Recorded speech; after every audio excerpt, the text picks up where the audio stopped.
Lebih banyak pelatihan public speaking yang cepat, tepat, dan menghibur. Komunitas khotib-khotib se-Jakarta yang mendukung karena catatan rekor saya juga dalam program-program keumatan ya. Jadi kalau memang audiensnya para khotib ya tentunya yang dibicarakan sesuai dengan kekhususannya kira-kira begitu. Tadi saya sampaikan program keumatan kita akan dukung, akan teruskan, tapi umat-umat agama lain juga karena sebagai pemimpin adil juga akan kita perhatikan. Kemudian yang baru mungkin nanti ada kesejahteraan khotib yang selama ini memang tidak tersentuh, udah disepakati nanti kita cari, kita hitung untuk diberikan perhatian ya oleh pemerintah Provinsi Jakarta di 5 tahun ke depan. Saya kira ini akan menguatkan, karena saya masih ingat dulu pengalaman ya, Kota Bandung tidak pernah dapat adipura, terus saya bersama para khotib-khotib di Kota Bandung meminta ceramahnya itu tentang kebersihan ya. Itu 2 tahun intensif di pengajian di mana-mana. Hasilnya ternyata targetnya lebih cepat ya mendapatkan adipura itu. Jadi ini adalah contoh nanti setelah terpilih pun mereka-mereka yang bisa mempengaruhi masyarakat ini adalah bagian dari agen pembangunan untuk menyampaikan, memviralkan program-program tentang sekolah gratis, pasar sembako murah, tentang dokter keliling buat lansia dan lain-lain. Kenapa? Karena membangun Jakarta harus berkolaborasi bersama-sama. Saya kira esensinya itu. Terima kasih dukungannya untuk para khotib-khotib. Mudah-mudahan kembali Ridho bisa menang 1 putaran. Ekonomi, pelayanan dasar, infrastruktur, detailnya nggak bisa sekarang tentunya nanti, tapi intinya lebih ke persiapan, latihan, karena pembukaan hanya 4 menit, penutupannya 2 menit, penjawabannya 1 menit, jadi tapi topik banyak gitu ya. Jadi memang tantangan debat itu bagaimana banyak gagasan, banyak teori, tapi waktunya pendek, sehingga tadi lebih banyak pelatihan public speaking yang cepat, tepat, dan menghibur. Kang Hendro, apakah nanti para khotib juga akan dimasukkan dalam programnya umroh gratis itu, Kang? Ya, umroh gratis itu pengurusi yang sifatnya memakmurkan masjid golongannya. Bisa yang menjaganya marbot, bisa pengurus DKM, dan khotib. Nanti dicari format adilnya lah, karena semua melakukan itu. Yang gereja juga sama, apakah nanti pendetanya, apakah pengurus gerejanya, apa yang menjaga gerejanya juga sama. Ini berlaku untuk umat-umat agama lain. Itu bukan penentu takdir. Takdir akhir tidak dibaca oleh survei hari ini. Survei itu hanya alat untuk menganalisa sejauh mana apa yang kita upayakan terhadap persepsi kan. Tadi dulu. Nanyanya soalnya di sini. Jadi apa? Jadi kalau hasilnya kurang memuaskan, jawabannya apa? Kami bekerja keras sampai akhir waktu. Kalau surveinya bagus, sudah tembus 50, kami ucapkan syukur, tetaplah bekerja keras sampai akhir waktu. Jadi jawabannya sama. Mau surveinya bagus, mau turun, kami tidak pernah mempersepsikan ini menaikkan atau menurunkan, mendegradasi. Justru kalau saya membaca survei ya, saya nggak baca elektabilitasnya, saya buka wilayahnya. Oh, kuat di usia tertentu, lemah di usia tertentu. Oke ya, perkuat.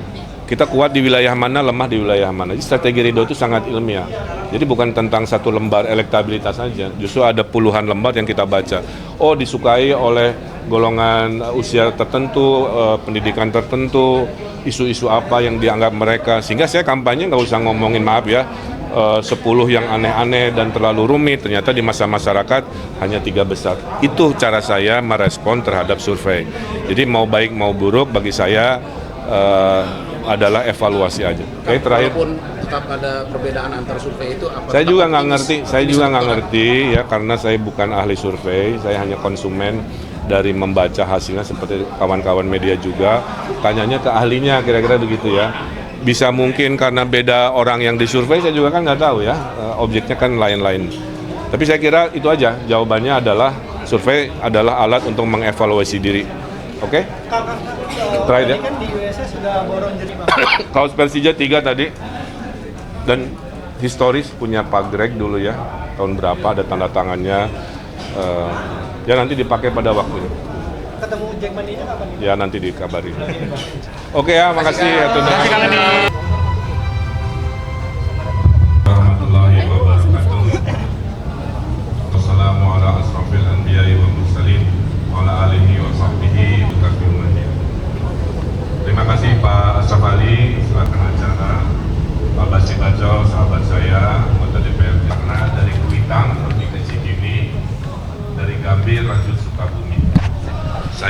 datang jauh ke sini hanya untuk bersilaturahmi. Karena calon gubernur Jakarta harus jago pantun. Ya.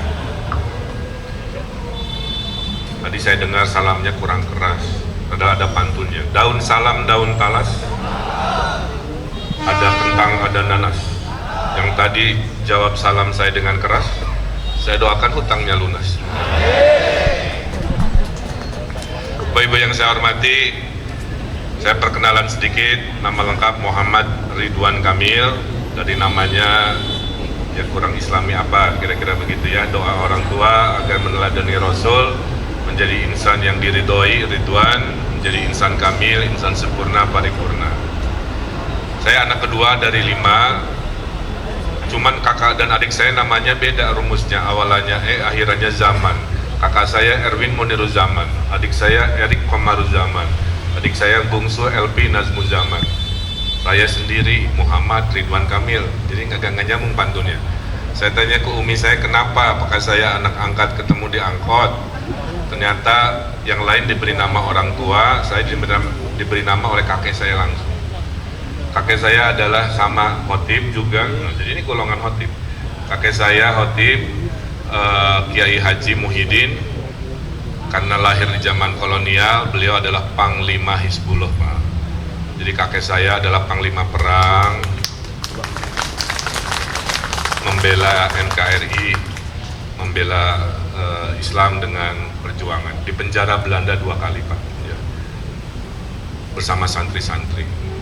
Putra keduanya, Panglima santrinya Sahid, Pak, gugur di ujung Berung Bandung saat kolonial.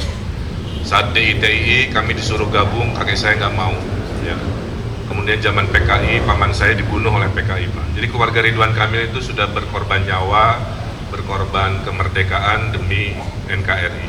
Wasiatnya cuma 2, jaga agama, bela negara. Nah sekarang cucunya sedang bertakdir untuk memimpin, mudah-mudahan diberkahi dan tidak ada perjuangan, tentunya keberhasilan tanpa kemenangan. Saya titip kepada para kiai, sampaikan apa adanya, nasab saya seperti apa, kemudian juga program-programnya. Insya Allah khotib-khotib semua kalau terpilih saya akan perhatikan, ya, dalam bentuk kesejahteraan. Nanti kami hitung, kami komitmenkan. Kenapa? Waktu saya wali kota Bandung, kota saya kotor. Saya minta khotib ceramah 2 tahun, Anadofatu Minal Iman dan ayat-ayat lainnya, Pak. Target 3 tahun Adipura, tahun 1,5, tahun kedua udah dapat Adipura. Itu Pak Kiai Haji Miftah Farid bikin panduan buku saku isinya ayat-ayat tentang kebersihan. Ini juga sama, selama 5 tahun Bapak tidak akan saya tinggalkan. Kalau sudah menang, Bapak adalah mitra kami menyampaikan pesan-pesan kepada masyarakat, ya. Urusan banjir, urusan polusi, urusan kemacetan pasti diurus. Tapi nanti ada pendidikan gratis buat anak cucu Bapak di swasta, tidak hanya di negeri, ya. Ada program 200 juta per RW, pengurusi masjid masuk khotib nanti diatur pergi umroh dan haji kita atur juga. Kita dahulukan jadi petugas haji tahunan, nanti kita atur seadil-adilnya, ya.